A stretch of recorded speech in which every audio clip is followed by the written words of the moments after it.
নমস্কার বন্ধুরা, রিয়ার কিচেনে আপনাদের সকলকে স্বাগত জানাই। আমার আজকের রেসিপি ফুলকপির মুচমুচে পকোড়া। এই রকম মুচমুচে পকোড়া যে কোনো বৃষ্টির দিনে সন্ধ্যায় ঘরে থাকা কিছু উপকরণ দিয়ে খুব সহজেই বানিয়ে নিতে পারেন। তাহলে রেসিপি আমি বানানোর জন্য 200 গ্রাম ফুলকপি মিডিয়াম সাইজে কেটে ভালোভাবে ধুয়ে নিয়েছি। এবার এগুলো সিদ্ধ করার জন্য একটা পাত্রে জল গরম হতে বসিয়ে দিয়েছি। জলটা উষ্ণ গরম হয়ে গেলে দিয়ে দেব হাফ টেবিল চামচ লবণ। এরপর কেটে রাখা ফুলকপিগুলো দিয়ে দেব।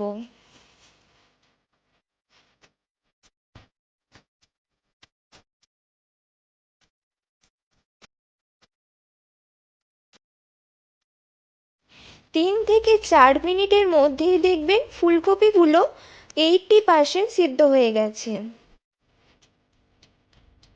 এবার এগুলোকে গরম জল থেকে তুলে একটা পাত্রে রেখে দেব।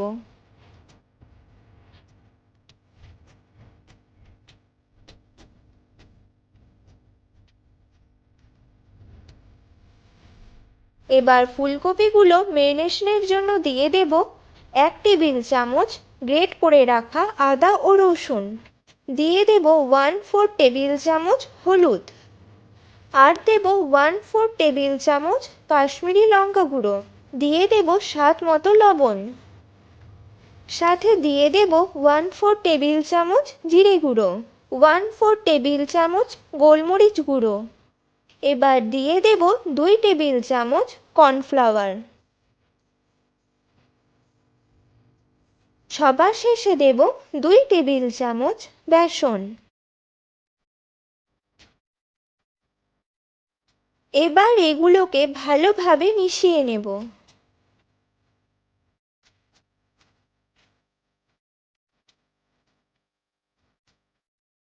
ভালোভাবে মেশানো হয়ে গেলে 10 মিনিটের মতো রেস্টিংয়ে রেখে দেব। ফাইনালি পকোড়া ভাজার জন্য কড়াইয়ে তেল গরম করে নেব। তেলটা মিডিয়াম গরম হয়ে গেলে এক এক করে পকোড়াগুলো গরম তেলের মধ্যে ছেড়ে ভেজে নেব।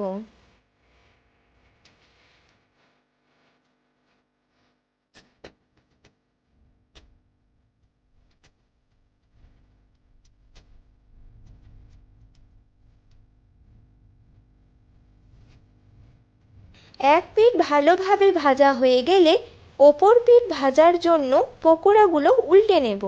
2 মিনিটের মতো মিডিয়াম ফ্লেমে পকোড়াগুলো উল্টে পাল্টে ভাজলেই দেখবেন পকোড়াগুলো ভাজা হয়ে যাবে।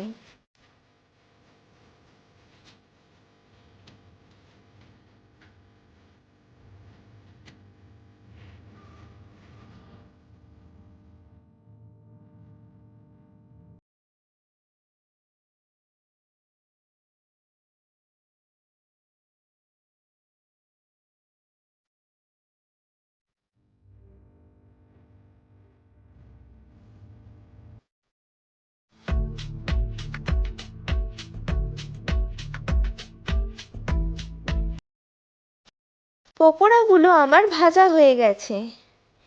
এবার এগুলো একটা পাত্রে তুলে নেব।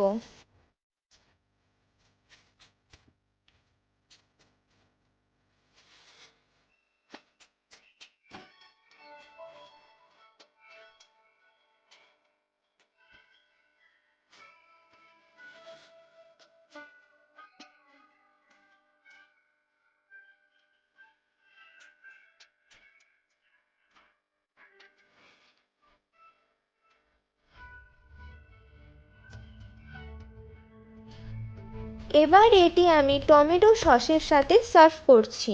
আপনারা চাইলে এর সাথে অন্য সস বা স্যালাড ট্রাই করতে পারেন।